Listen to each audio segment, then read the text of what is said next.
Hi, guys. Welcome to another episode of Tea from the Galaxy, a thirst quenching podcast for the girls, gays, theys, and astrology baes, where we talk about anything and everything through an astrological lens. So, today I have the November 2025 horoscope for you guys. There is a lot to cover, there's a lot to talk about. Look at all these points I want to cover if you're watching the video version, in this podcast. Okay, I'm gonna try and keep this under an hour, but this month is Mercury Retrograde month, okay? And a lot of other planets are stationing retrograde too. We have Jupiter, we have Uranus. So there's a lot of retrograde motion happening this month. So if you are feeling like you need to slow it down, if you feel confused, like you can't see the light at the end of the tunnel, your words are being misinterpreted, you feel stuck. Every time there's a Mercury retrograde, I say the 3 R's: rest, reevaluate, and reflect. It is the time of reflecting and turning inwards. Not really the best time to start any new projects or start anything up or make really harsh decisions. It's really a time to turn inwards and reflect on what is best, and it's a time to rest. That's why I love astrology, because it gives reminders that life is all about seasons. If you're always on the go, you're going to burn out. If you're resting too much and you're not making any moves, and then growth isn't going to happen. So every time there's a Mercury retrograde or just a lot of retrogradations happening in the air, as a collective, we are being called to really slow it down. So that is going to be a big theme this month. But let's just get into it, all right? On November 2nd, Venus in Libra opposes Chiron in Aries, and also squares Jupiter in Cancer at the same time. This is rough energy for our relationships or financial situations at the beginning of the month. I feel like we have been feeling it. And because every Libra season for the past, I want to say like 7 years, the sun has been opposing Chiron in Aries. And Chiron is an asteroid. It's known as the wounded healer. It is a representation of our deepest and darkest wounds that are usually buried beneath the surface. They're subconscious wounds. So, but the bigger purpose to working with Chiron is, once you heal these wounds, you heal not only yourself, but you heal other people around you. It becomes a domino effect of healing. It's like you become an inspiration of people around you to also heal those wounds or similar wounds that they have within themselves. So that's why I like talking about Chiron, even though it's not a planet, it's an asteroid. And I like working with Chiron too, because there's a lot that you learn when you tap into your subconscious mind. There's a lot to learn about yourself. And yeah, so for the past, I believe 7 or 8 years about, Chiron has been in Aries and showing a lot of wounds, identity wounds, having problems initiating yourself or dealing with anger problems, those type of wounds. It depends where Aries rules in your whole sign chart. Will give you more insight on what area of life or what kind of wounds you have been struggling with subconsciously. But every Libra season for the past 7 years, we have been going through an opposition with Chiron and Aries, and it's bringing these subconscious wounds up to the surface because it's activating it through an opposition, which is a tense aspect.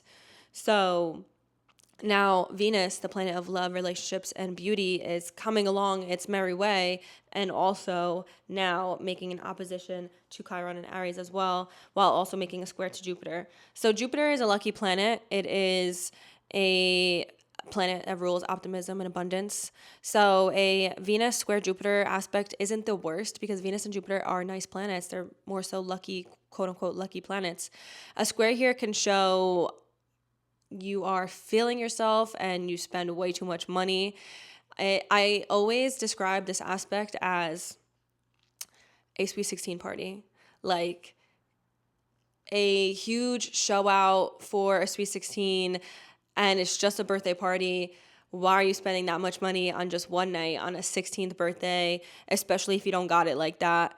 And it feels good and it looks good from the outside, but if you really don't got it like that, why are you spending money, that much money, like a mini wedding on just a 16th birthday party? Like, it could be nice and sweet, but then you're like, shit, I just put myself in debt over a 16-year-old birthday party. You know what I mean? So it's just kind of like that vibe. So definitely be careful with your finances, how you're spending money around this at the beginning of the month. We could be feeling so good that we kind of like spend beyond our means, or we're spending money in forms of like retail therapy, in forms of escapism. We're just spending money so we feel good, or overindulging to make ourselves feel better, especially because there's a lot of relationship wounds that have been boiling at the surface in the month of October and the beginning of this month. So yeah, there's just like a lot of relationship issues that's like, I thought I was over this. I'm not. A lot of old people could be entering your life, especially because Mercury Retrograde is coming up. We're in the shadow period. So a lot of past people, past situations, old problems could be being brought up again. And you're kind of being forced to deal with it. And any relationship trauma, any relationship wounds that you have could be brought up to the surface, and a lot of people are going to try and run away from it and kind of numb the pain, especially through spending money or overindulging. So definitely be careful with that at the beginning of the month. On the next day, Mars moves into Sagittarius, and then it also immediately forms an opposition to Uranus and Gemini at 0 degrees. But Mars in Sagittarius, let me paint the picture of what this feels like. So Mars is the planet of what motivates us. It's our action. What moves us. It is the fire underneath us, what motivates us, what gets us out of bed in the morning. But it also rules things of, anger, aggression, war, fighting, separations, cutting, bruising, burning, that type of thing. So when Mars moves into a fire sign from a water sign, we are definitely getting a burst of fire underneath us, fire underneath our ass. Mars is a very passionate planet, and Scorpio is a very passionate sign. Mars is at home and when it's in Scorpio. But when Mars is in Scorpio, we're feeling a little bit more angry, vengeful, internal, psychological, dark, intuitive. We're taking things personally and popping off about it, or we're taking things personally and wanting to seek revenge, Mars in Scorpio is actually the perfect placement for Halloween time this year, because Mars in Scorpio is very Halloween-y to me, like the Halloween-y movies, like vampires and witches. And when Mars moves into Sagittarius, it's a little bit more extroverted, a little bit more aloof, a little bit more lighthearted. The transition from Mars and Scorpio to Mars and Sagittarius is like you really faced your shadow self while Mars was in Scorpio, or maybe you dipped your toes into something that you were very passionate about. Maybe you learned that you had a new passion about something, and then Mars moves into Sagittarius, and now you're like wanting to go to school about it. You're wanting to learn more about it. You're wanting to connect with a mentor who's a pro at whatever you want to learn at. You're connecting with a professor, a philosopher, a just someone of a higher power. I also feel like a lot of people are going to be traveling when Mars moves into Sagittarius. Sagittarius is all about like travel, exploration. So whatever falls under that umbrella of exploration, whether that is learning more about something, feeling motivated to learn more about something, to feeling motivated to excel at a craft, feeling motivated to travel more, to expand your mind more, to learn more about something revolving spirituality, philosophy. Sagittarius is low-key book nerd. I feel like it doesn't get that rep, I guess, like the class clown rep, which it can be. So that's also a sign of that could happen, of Mars moving into Sagittarius. A lot more get-togethers, a lot more partying, a lot more having fun. Sagittarius learns through experience, so that is a big theme through this transit. Mars will be in Sagittarius until December 15th, I believe. Learning through experience. So I feel like it's just way more of an extroverted energy. I feel like a lot of people are going to start putting themselves out there more, or connecting more with people, going to more parties, having more fun, learning more about something, and connecting with people who also are in that field of whatever you want to learn more about. So yeah. The immediate opposition to Uranus and Gemini, it's giving impulsive movement. So definitely be careful with the decisions that you're making at this time, because it's giving like evil genius or fuck my life, why did I do that? That is the energy. Uranus brings unexpected events. It's erratic, it's unpredictable, but it's also innovative, it's revolutionary. So the opposition here shows an imbalance between the two planets' energies, and that can either go really fucking good or really fucking not. So I think if you're being called to make a sudden change or sudden decision, I don't know if you should really make the decision, because we're also in Mercury Retrograde shadow period. So I feel like if you are making some type of erratic or impulsive decision the first week of November, you are going to come back on it and have to reevaluate it and review it and reflect on it, because we are in Mercury shadow period time.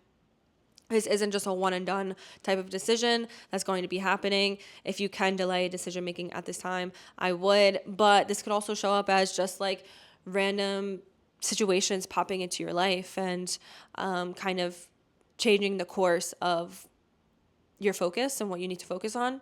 So definitely keep that in mind. On the 5th is the full moon in Taurus. So this full moon in Taurus isn't really making any harsh aspects, any crazy aspects, I will say. A full moon is a time of a culmination of events. So think of what was happening around the new moon in Taurus 6 months prior. The new moon in Taurus happened on April 27th at 7 degrees. So think of what was happening around the last week of April of this year. If you started anything around that time, you're going to start to see the results now around the full moon in Taurus on November 5th. And you can start to see things like blossom and come into fruition, start to see like whatever efforts were started around that time is really going to like really start changing and like just blossom now. Full moons are also a time of releasing, a time of, letting go of what you don't want to bring into this next chapter of our lives. So Taurus rules things of, our financials. It's ruled by Venus. Venus is all about relationships, love, beauty, and finances. So, but I don't know why I feel like this is going to be a huge something with finances with a lot of people, but also there's been a lot of relationship themes happening the past couple months as well. A lot of reflecting on our current relationships, if they really align with us. This has been happening for a few months now, since the eclipses, the end of August. As a collective, we've really been reflecting on our current reality and our relationships in this reality, because we are getting ready to walk into a new reality next year in 2026 when all the outer planets are in a new sign for good. The outer planets rule generations of people. It rules our societies. So Pluto is now locked into Aquarius. Next year, Uranus is going to be locked into Gemini. Saturn is going to be locked into Aries. Neptune is going to be locked into Aries. This is literally, we are walking into a new society.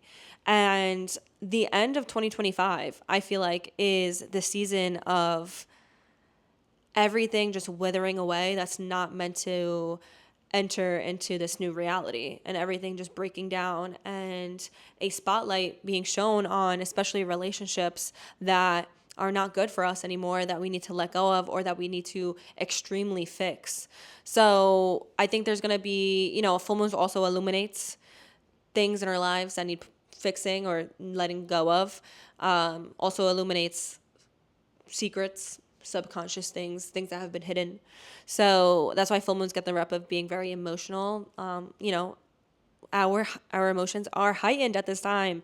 It is true. It is a real thing. That's why people are like, is it a full moon? People are going crazy. Yeah, because the moon is pulling on all the water in our body. We are emotionally heightened at this time. And because of that, things are being illuminated, and our thought processes in our minds are also shifting as well. So I think there's going to be a lot being brought to light in terms of what you need to do in terms of relationships, how you need to move forward, what you need to do in order for yourself. I think a lot of people are focusing on money, are worried about money, are realizing that they need to switch their financial situation, their job situation, and need to go about creating a stable and secure future for themselves in a different way. So there's like some type of closing of a chapter and starting of a new one in terms of finances. I feel like Taurus is probably one of the most signs that stay in their comfort zone for the longest, and there's some type of rock in it here, especially because Uranus is about to retrograde back into Taurus. So Taurus has been getting rocked with this unstable energy for the past like 7 or 8 years, and it's really over it. It got a little break from it while Uranus entered Gemini, and it was like trying to get back on its feet again. Almost think of like a calf learning how to walk. Taurus is literally represented by the bull. Uranus through Taurus for the past 7-8 years has definitely rocked Taurus placements and the area that rules Taurus in your life. It taught you to get comfortable with being uncomfortable, and that sometimes you need to do things differently to, you can't always stay in your comfort zone. You have to move outside your comfort zone to just feel more content in life. And could have rocked your financial situation as well. And, with Uranus dipping its toes out of Taurus and into Gemini for the past few months, it kind of is like learning how to walk again. And now Uranus is getting ready to move back in Taurus, but this time it's being called to tie up loose ends, and to kind of figure out how you're going to start this new chapter, this new reality next year in 2026. And I think this full moon is illuminating that. What is that going to look like? On November 6th until December 1st, actually, Venus, the planet of love, relationships, beauty, and finances, moves into the sign of Scorpio. So the transition from Venus and Libra to Venus and Scorpio is kind of like Venus and Libra. You could have been a little bit more extroverted, dating a little bit more flirty, putting yourself out there. Things are a little lighthearted, a little bit more surface level. And then Venus enters Scorpio and is like, all right, tell me all your deepest and darkest secrets. All right, till death do us part. All right, how serious are you about me? What does our future look like? I want to love you in this lifetime and every other lifetime after me, and I've loved you in every lifetime actually before me as well. Like Venus and Libra is like, let's go on a cute date. And Venus and Scorpio is like, can I wear your blood on a necklace? And I don't want anyone ever looking at you, or I'll rip their head off. Like, that is the transition, all right? Venus actually doesn't really do well in Scorpio for that reason, because Venus is a little bit more lighthearted, just wants to love and be loved and, be draped in like pearls and drink wine all day. And Venus and Scorpio is like, fuck all that. Am I your forever and ever and ever? Tell me you can't even live without me. So yeah, it's really intense, and our relationships could feel intense at this time too. Our relationships could definitely take a turn, and we are definitely having a little bit more expectations for our relationships, but we are not about the surface level anymore. Like, we want the depth. We want this isn't like a small talk type of thing. Fuck all that. I only want to surround myself with people who really get me, who can go deep with me, who can get dark with me. This can also call for a lot of relationship transformations as well. So it's very interesting that this transit is happening right after the full moon in Taurus, where I feel like a lot of things are going to be illuminated in terms of relationships. I mean, it has been, right? A lot of things we've been peeping, we've been taking note of in terms of our relationships. Now this full moon in Taurus is coming around, is like spotlight, and then Venus moves into Scorpio, and there's some type of transformation happening in terms of your relationships or financial situation as well. And it's kind of like, all right, now I know how to move forward, because fuck all this surface level type shit. Like, I want someone who really, really gets me. And in terms of finances as well, could go through some type of transformations. Scorpio is all about the death and rebirth. It is the destruction of an old and the rebuilding of a new. So when the planet of love and finances moves into that is how we're feeling. Kind of like having to destruct an old and creating a new. I will say Mars and Sagittarius does bring a little bit more of a lighthearted feel. Like, we are still down to like party and connect with people. But the Venus in Scorpio is like, I really only want to vibe with my people though, like with people who get me, you feel me? Also, as soon as Venus enters Scorpio as well, the next day it forms a square to Pluto in Aquarius at 1 degrees. A square is a tense aspect, and Pluto rules things of also similar to Scorpio: death and rebirth experiences, transformations, destructions of an old to rebuild a new. It's your psyche, it's your subconscious, it's psychology, it's manipulation.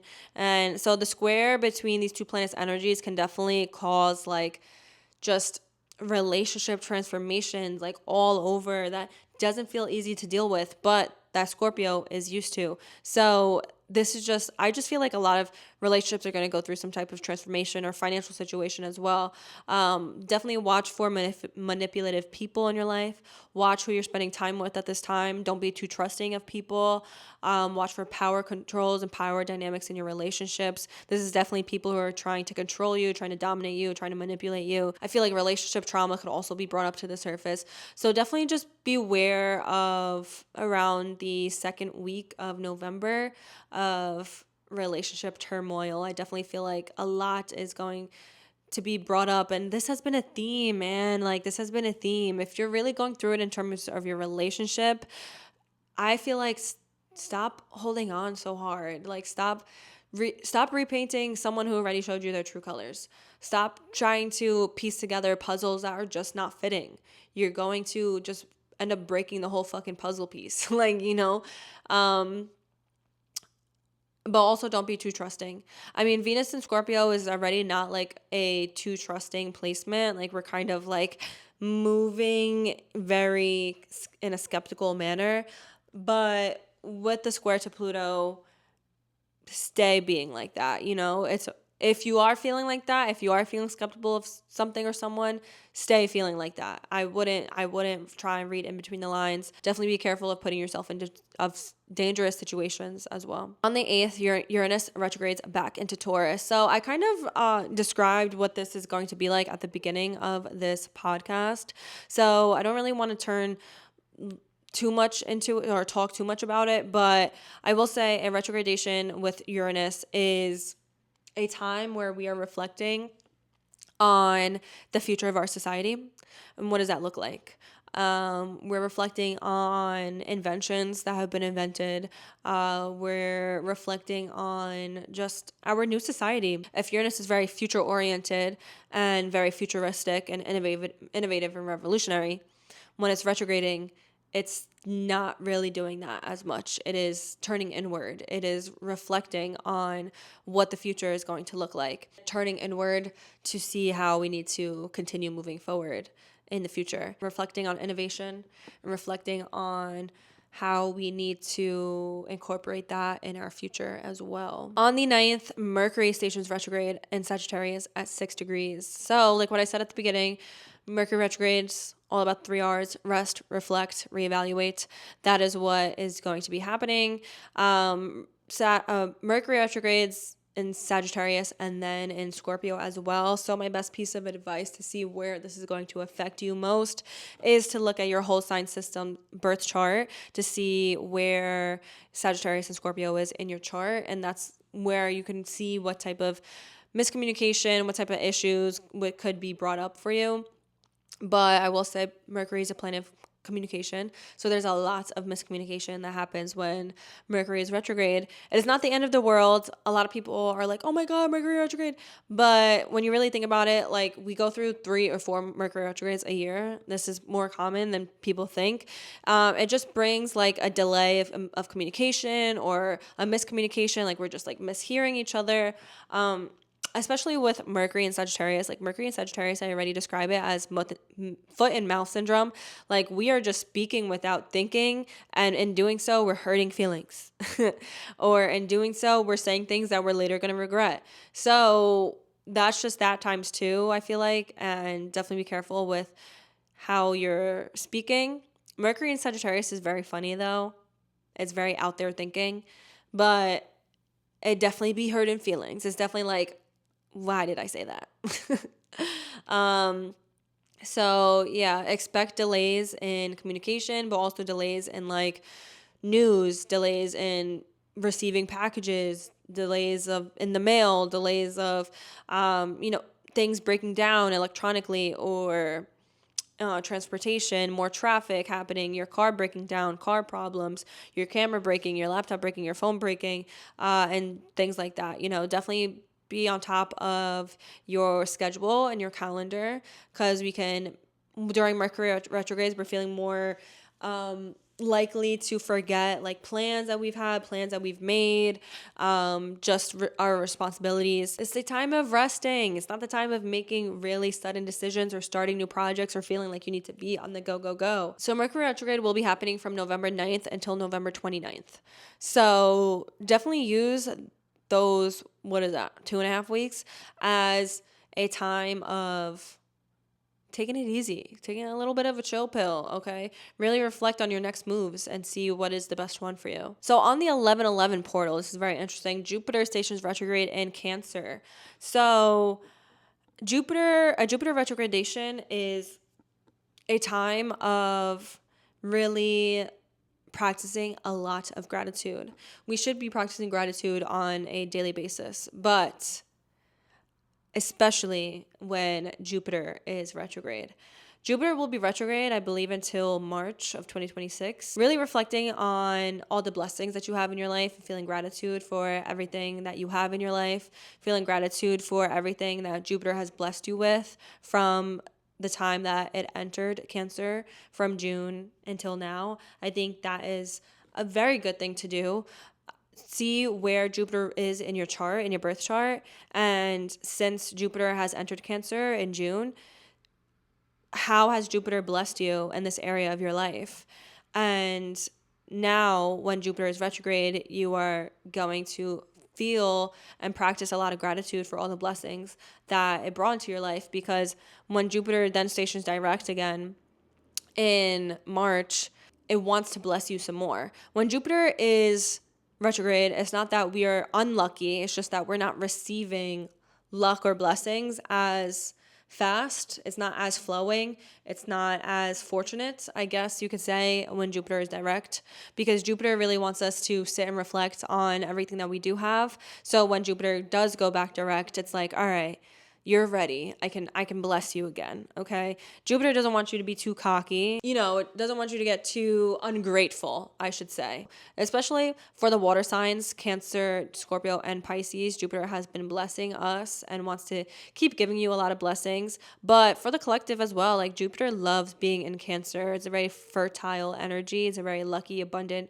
and optimistic type of energy. So it wants to bless a lot of people. But if we're not in a period of showing gratitude and living on a frequency of positivity, Jupiter doesn't really like that. Jupiter's like, you're not ready for me to give you good things. The next day on the 12th, Mercury retrograde conjuncts Mars in Sagittarius. So this points to a lot of verbal altercations. This is killing you and stabbing you with words. This is like words cut like a knife, okay? We've been feeling this energy like the end of October, but because of we have been feeling this energy since the end of October. Mercury and Mars have been in a little, like, they've been dancing together since October, and we've been feeling this energy of a lot of verbal altercations, a lot of people disagreeing with each other, a lot of separations happening because of a disagreeing of mentalities or mindsets. So definitely be careful of fights, especially because Mercury is retrograde right now in Sagittarius. This is just like fiery energy. I don't give a fuck what I say. And then I don't give a fuck how I treat you back. And I didn't like what you said. Well, I didn't like what the fuck you said. And I don't get what you said. And I don't get what you said. Or I'm right. No, I'm right type of energy. Mercury and Sagittarius, and Mercury and Mars and Sagittarius can sometimes be black and white thinking and acting, which is very funny and contradicting for Sagittarius energy, because Sag is a very open-minded sign. It's always down to learn more and to expand its mentality. But when it comes to things that they feel very close to their heart, they're very black and white. It's hard to change a Sagittarius mind. When they feel strongly about something, they see things in right or wrong, and that's that. So I think that's going to be a big thing especially mid-month, but we've been feeling this energy, but especially mid-month. Definitely be careful for any fights or altercations at this time, saying things that you later regret. So definitely practice keeping your mouth shut and just staying quiet. Your words can definitely be misinterpreted at this time, and you don't want to fuck something up in your life just because of something stupid that you said.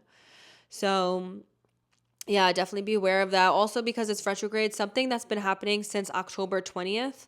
That's when Mercury entered its shadow period. So think of things, conversations that have been had, people walking into your life, whatever, since October 20th until now.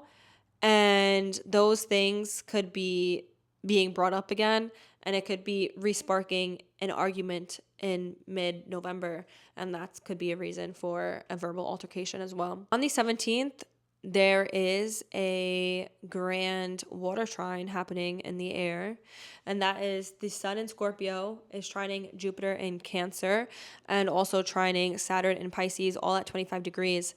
So I love water trines, especially for me, because I am a water sign. I'm a double water sign. I have a Scorpio rising and a Cancer sun. So this is good if you have later degrees later degrees water placements. I feel like, ooh, what kind of blessings are coming into your life? What kind of realizations? I honestly think it's going to be like realizations. I don't know. But also if you've been working very hard, an opportunity could be walking or entering your life as well. But Jupiter is, like what I said, the planet of luck, abundance, opportunities, but because it's retrograde, it really is calling for us to turn inward and to feel a lot of gratitude.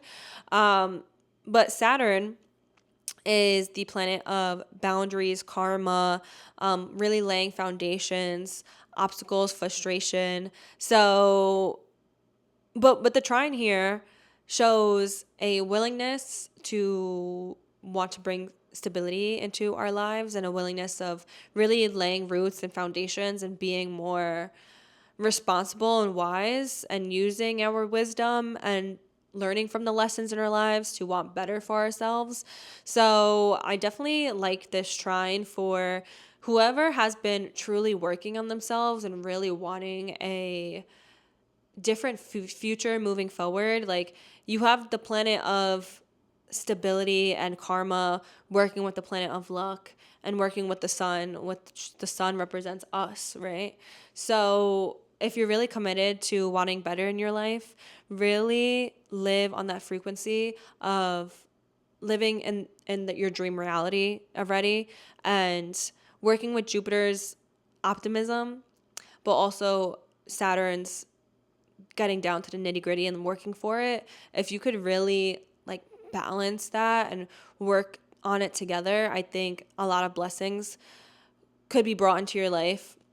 And if you have been doing that, a lot of blessings are going to be brought into your life, especially if you have water placements as well, around the third week of November. On the 18th, Mercury retrogrades back into Scorpio. So now the area that Scorpio rules in your chart is going to be activated. So definitely look what area in your chart that is to see kind of how you are going to be affected. There is a storyline between the two areas in your chart that Scorpio and Sagittarius is in right now, and try and see what the relationship between those two look like, because there's a storyline happening there, and knowing what area in your chart those rule is going to help you kind of interpret that storyline. So on the next day, on the 19th, Venus in Scorpio trines the North Node in Pisces, but also Mercury opposes Uranus and Taurus at 29 degrees. So usually a Mercury opposite Uranus aspect could bring like sudden and unexpected news. I mean, it's hard to tell with Uranus, right? Uranus is a bag of tricks. It's not good or bad. It's just unexpected. So usually an opposition is like an unexpected message to you. But why I feel like this could actually be a really good message is because the Venus in Scorpio is trining the North Node in Pisces. And in astrology, the North Node represents a point that rules our highest destiny, our higher selves, our higher calling. This could be like a sudden meeting of a soulmate or something, a sudden financial opportunity being brought to you and, face to face with you, a sudden meeting of someone who changes your life. So a sudden, just something entering your life, sudden news of a sort that really changes the trajectory and kind of puts you in alignment to your higher self and your highest destiny. I really like this aspect, and even if it doesn't feel good in the moment, because it might not, but I feel like it's a good thing. I think ultimately it is going to be a good thing. Living out your North Node purpose, which is your highest destiny, your highest calling, is not an easy journey, okay? It is constantly moving outside your comfort zone, constantly, always, always, always. And, that's not easy, it takes a lot of hard work to do that. And maybe this opportunity that's being presented to a lot of people, or this meeting, is going to come with a lot of like growing pains. It might feel very different, very odd, out of the ordinary, something that you never experienced before, or meeting someone that that you didn't think you would meet, having to receive news and having to deal with it in a different type of way, in a different type of manner. But I ultimately feel like it's for your greater good and for alignment. So, or even news surrounding some type of relationship that you're currently in, sudden news, and it causes transformation in relationships, or something in terms of finances, and it causes transformation in terms of your finances that are ultimately for your greatest good, so you can follow your highest calling and be in alignment with your destiny. So I'm very curious to know what that looks like for a lot of people. That is happening on November 19th. On the 20th, there is the new moon in Scorpio at 28 degrees. So this new moon is a little bit of a doozy. All right, let's break it down. New moons are usually a time of new beginnings and planting seeds of what you want to grow and blossom over the next 6 months.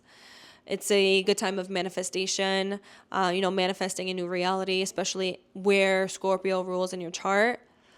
But there's a couple aspects that this new moon is making that I don't know if I would really manifest under this new moon. More so maybe sit and reflect, because new moons are also a time of turning inward and being introspective. When you think of a new moon, the new moon is hidden. It's dark in the sky. It's not like full moon. Full moon is like bright, it's illuminating.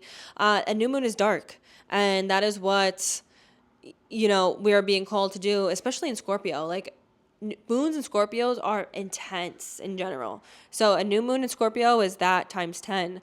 We're being called on what really bothers us, what type of new transformations do we need to have, what type of harsh things do we need to heal in our lives, what types of things, what are we addicted to? Are we addicted to bringing pain into our lives? Where do we need transformation in our lives ultimately? But it's also conjunct Mercury Retrograde. A big reason why I wouldn't manifest.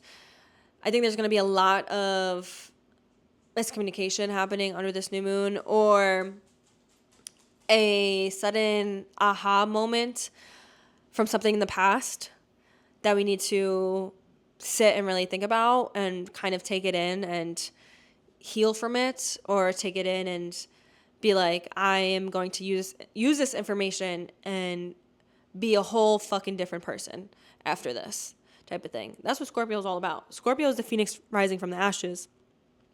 Scorpio is the lotus flower that grew from the mud. Scorpio is constant evolution. So the conjunction to Mercury retrograde is definitely an aha moment of a sort, some type of information being brought to you, especially because literally the day before, Mercury is opposing Uranus and Taurus as well. And under this new moon, Mercury is still opposing Uranus and Taurus. So there's still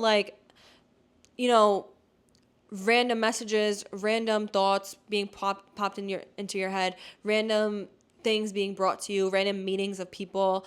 But with the retrogradation of Mercury, it kind of is like something from the past. It's involving something from the past, whether it's a person, a situation, a trauma, something from the past is being resurfaced again. You're learning something. You're getting a missing piece from the past. You're learning something from the past that is now affecting how you're moving forward. This new moon is also opposing Uranus and Taurus, which is another reason why I wouldn't manifest under this new moon either, because an opposition to Uranus is just unexpected energy. And you don't really want that in your manifestations. You kind of want to be very specific with how you manifest. When you're manifesting, you're trying to manifest a very specific desire, right? When Uranus is in play here, it does not bring specificity, it brings chaos. It brings, I might get you what you want, but in a whole different way that you have even thought of in your brain.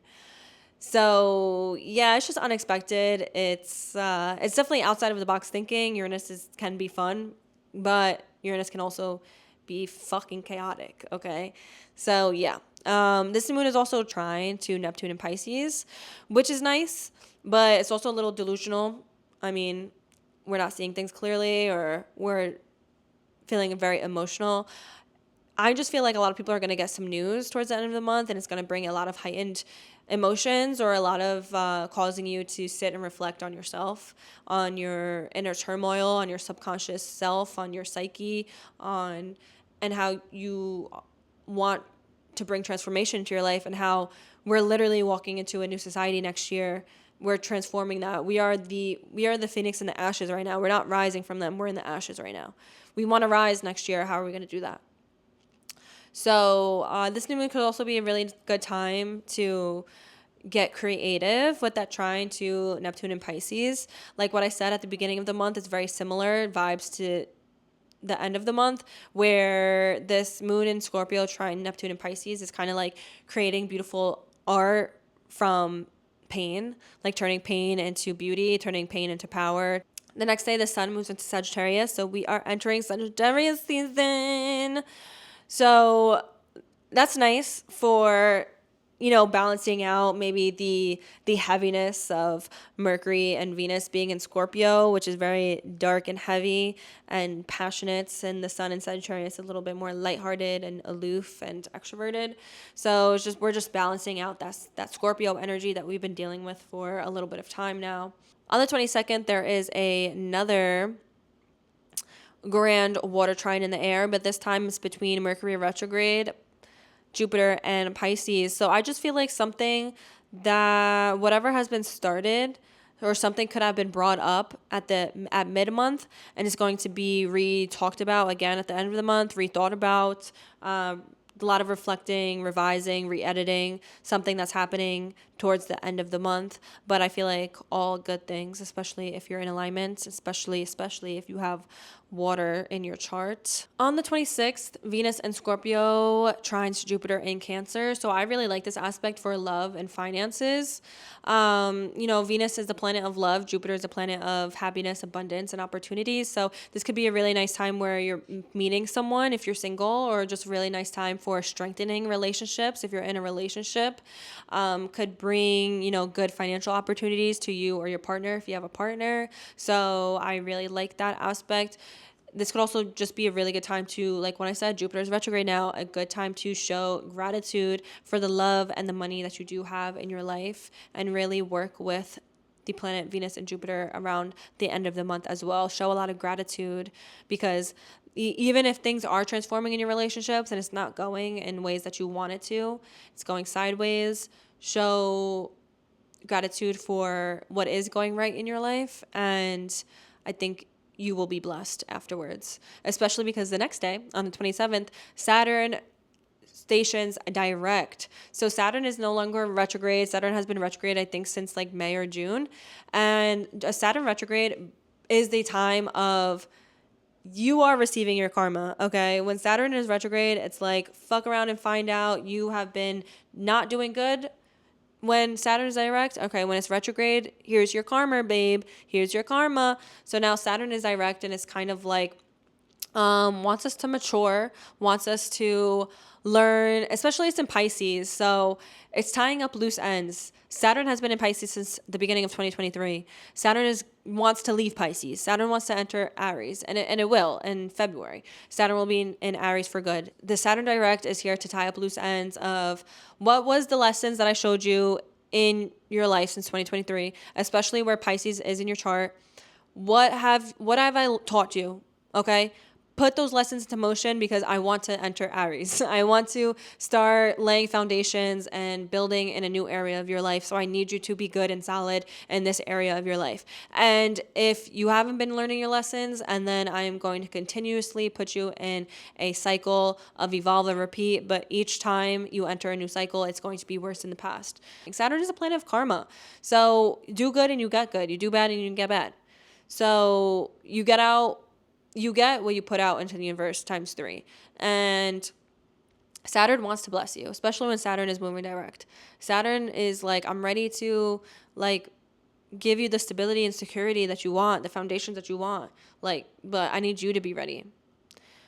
On the 29th, Mercury finally stations direct. They're starting to feel a little bit less chaotic, I should say. Miscommunication things could be, calming down, a better time of making decisions. I will say, though, the story of Mercury retrograde is not over until Mercury is out of its shadow period, which isn't until like mid-December. Whatever was being brought up in the storyline since the end of October is going to be brought up again, but now you see things more clearly. In November, we were seeing things not clearly. We were seeing things like a veil is over our eyes.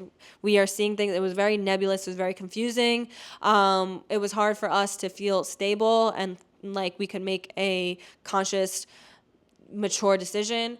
Now we are feeling a little better towards those things, but I feel like things are still going to be brought up, but we're being called to now make a more mature decision and go about things in a more mature kind of stable way.